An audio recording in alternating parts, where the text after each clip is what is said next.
Quelle est ta plus grande peur? Les araignées. Non, je rigole. Alors, ça fait partie de mes plus grandes peurs, les araignées. Ma plus grande peur,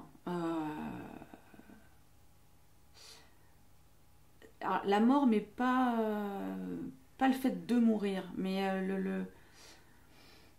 ma plus grande peur, si, c'est de voir ceux que j'aime mourir avant moi.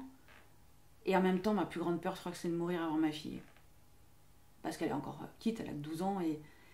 Et je sais que ça a été un gros problème à mes 40 ans. Alors, on va pas dire que c'est la crise de milieu de vie, mais en fait, je me suis souvenue, je crois que dans la nuit de mes 40 ans, j'ai fait un cauchemar. Et dans le cauchemar, je me revoyais petite, dans la cour de l'école, une copine qui m'avait lu les lignes de la main.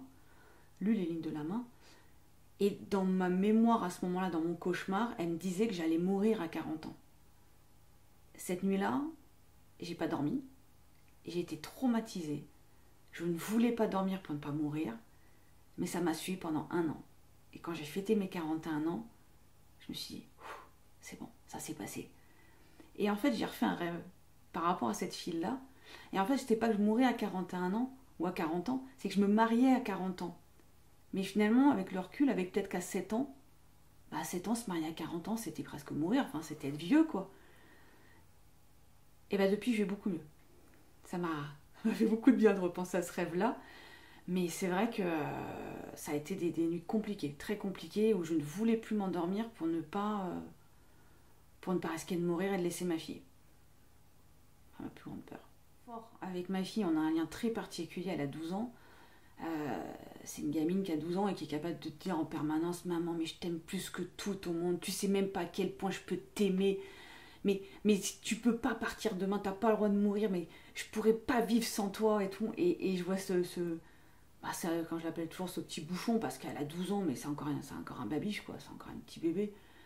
Et je me dis des fois, mais t'inquiète pas, enfin, je serai toujours là pour toi. Puis du coup, à chaque fois, elle me dit: non, mais t'inquiète pas, hein, moi je te garderai à la maison jusqu'à la fin, hein, puis on mourra ensemble si on peut et tout.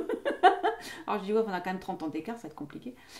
Mais et il y a des fois, c'est vrai que je me dis: mais comment elle vivrait si demain j'étais plus là? Comment elle surmonterait ça? On est séparés avec son papa, enfin, il y a tout ça aussi qui joue. Et je sais qu'on est partis en vacances toutes les deux il y a 2 ans de ça à Édimbourg. Et ben ça m'a pris en plein milieu de la nuit à me dire: oh, mais t'es conne, t'es partie toute seule avec elle, t'as Édimbourg. Mais si tu meurs cette nuit, comment elle fait, la gamine? Elle appelle qui? Elle fait comment? Elle est toute seule à Édimbourg, elle parle pas anglais. Mais ça m'a bouffé ma nuit, quoi, bouffé. Et j'ai passé ma nuit à la regarder, à me dire: non, allez, calme-toi, c'est bon, il n'y a pas de raison que tu meurs ce soir. Mais c'est des craintes. C'est des craintes. Maintenant, ça y est, j'ai refait mon rêve comme quoi, enfin, j'allais me marier et pas mourir. Bon, voilà, du coup, je peux plus rassurer.